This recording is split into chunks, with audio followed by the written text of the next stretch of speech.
ग्राम जेतपुरा, तहसील फुलेरा, जिला जयपुर, राजस्थान, यहाँ से एक बहुत बड़ी प्रतिज्ञा लें। आज हम ग्रामवासी एक इतिहास रचने के करीब खड़े हैं, जो कि हमारी एक जिम्मेदारी भी है और मन में रोमांच और जोश भर देने वाली बात भी है, क्योंकि एक ऐसा काम हम करने जा रहे हैं जो आज तक हम लोगों से पूरा नहीं हो पाया था। वो हमें अब करके दिखाना है और इस काम के लिए युवाओं का जोश चाहिए, मेहनत चाहिए और बड़े बुजुर्गों का आशीर्वाद चाहिए, उनका मार्गदर्शन चाहिए।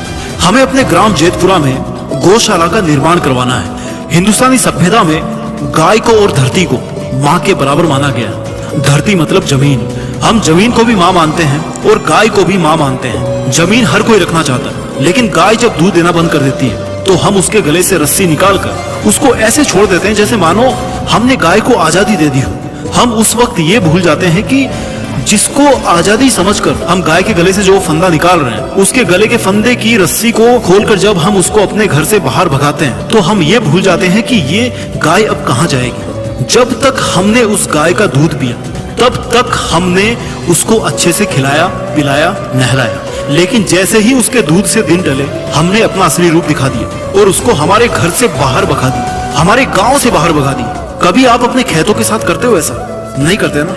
खेत भी तो आपकी धरती माँ है ना।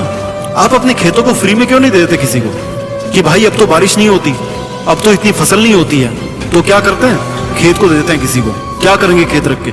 इससे अच्छा फ्री में ना अपने खेतों को गिफ्ट कर दो किसी को, है ना। क्योंकि खेत भी तो धरती है, धरती माँ है, वो भी गाय माँ है, उसको भी तो भगा दिया। हम अपनी भैंस के साथ तो नहीं करते ऐसा कि जब उसके बच्चा होने वाला होता है तब उसको हम खरीद लेते हैं और जब भैंस ने दूध देना बंद कर दिया तो उसको खोल के भगा दिया। आज जेतपुरा गांव की तरफ से आप सबसे एक सवाल पूछते हैं। एक सवाल भी है, एक संदेश भी है और इतिहास बनाने का और उसका हिस्सा बनने का सुनहरा और बेहतरीन मौका भी है कि ये अत्याचार केवल गाय माता के साथ ही क्यों होता है। ये अत्याचार केवल गाय माता के साथ ही क्यों होता है। ये वक्त है इतिहास को बदल के रख देने का।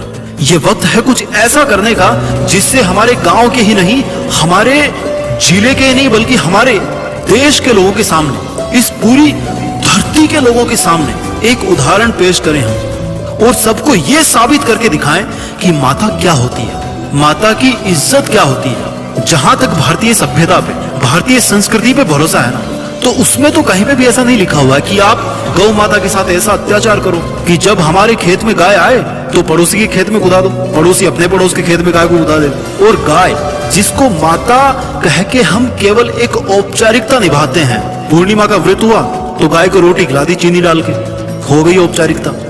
जिस गाय को हम माता कह के एक औपचारिकता निभाते आ रहे हैं, वो भूखी प्यासी इधर उधर कहां भटकेगी? सोचा कभी आप? अरे ये पूरी धरती गौ माता की है, और अगर ये धरती गौ माता की नहीं होती ना तो इस दुनिया के भगवान कहलाने वाले श्री कृष्ण गाय चराने के लिए पैदा नहीं होते। पैदा होकर गाय नहीं चराते वो। गाय हमारी माता है, माता थी और माता रहेगी, मतलब माता रहेगी। जिस गौ माता में पूरी सृष्टि समाई है, आज वो गौ माता अपने लिए एक छोटा सा घर ढूंढ रही है। तो क्या हमारी इतनी सी जिम्मेदारी नहीं है कि उस गौ माता के लिए, उस गाय के लिए एक घर का बंदोबस्त कर सके? एक छोटा सा घर चाहिए उसको। क्या हम इतने बड़े होकर भी इतने लायक नहीं बन पाए या इतने काबिल नहीं बन पाए कि धूप में तड़पती एक बेचारी गौ माता के लिए कहीं पे खाने पीने का, अपने बदन को छांव में रखने का बंदोबस्त कर सके? आपको कुछ सेकंड्स पहले एक बात बताई गई थी कि ये जो वक्त है ना, वो है इतिहास बदल के रख देने का। जिंदगी में पैसों के लिए, अपने परिवार के लिए और दूसरे लोगों की जिंदगी के लिए भी जीने वाले बहुत सारे लोग मिल जाएंगे आपको, लेकिन असली इंसान कौन है?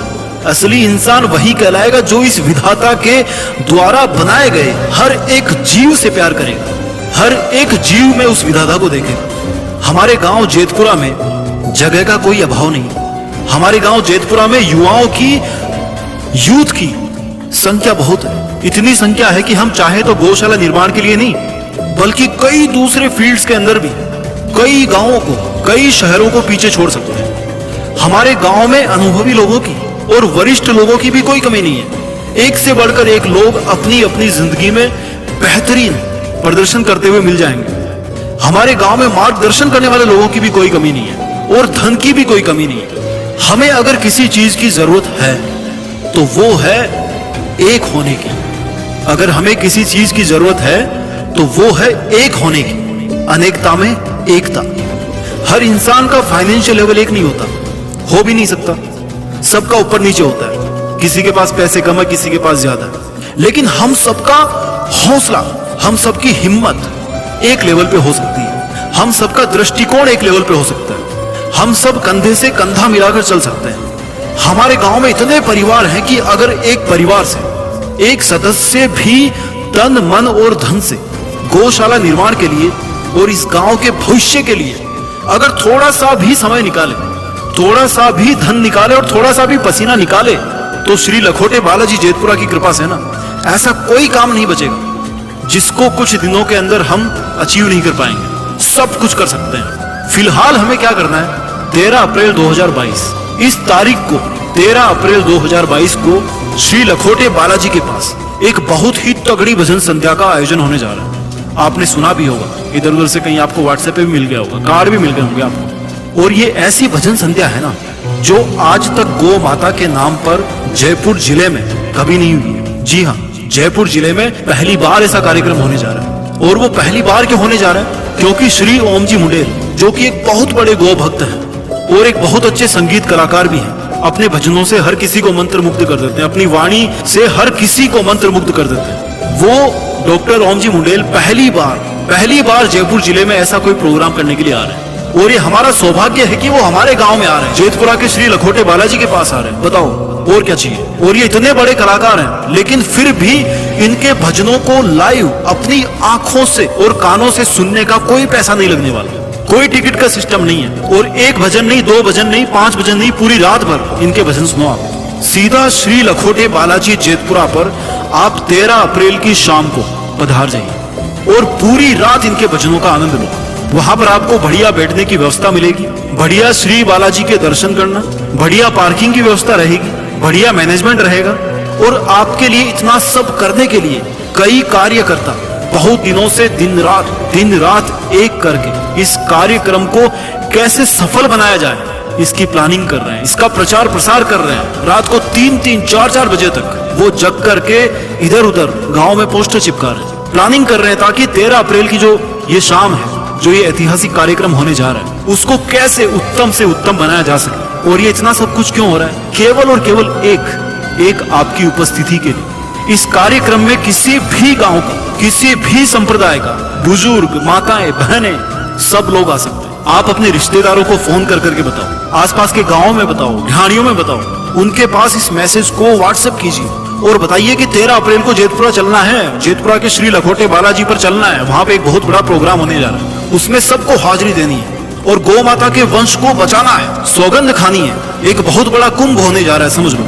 एक बहुत बड़ी गौशाला का निर्माण करवाना है वहां पे, ताकि आसपास के गांव में जो हमारी गौ माता इधर उधर धूप में, सर्दी में, बारिश में तड़पती है, परेशान होती है, उसको एक आशियाना मिल सके, एक हम बहुत बड़ा इतिहास बना सके। और ये इतिहास बन के रहेगा, हम इसकी तरफ अग्रसर हो रहे हैं, बस आपके साथ की जरूरत है। एक बार फिर से समय और दिनांक ध्यानपूर्वक सुन लीजिए।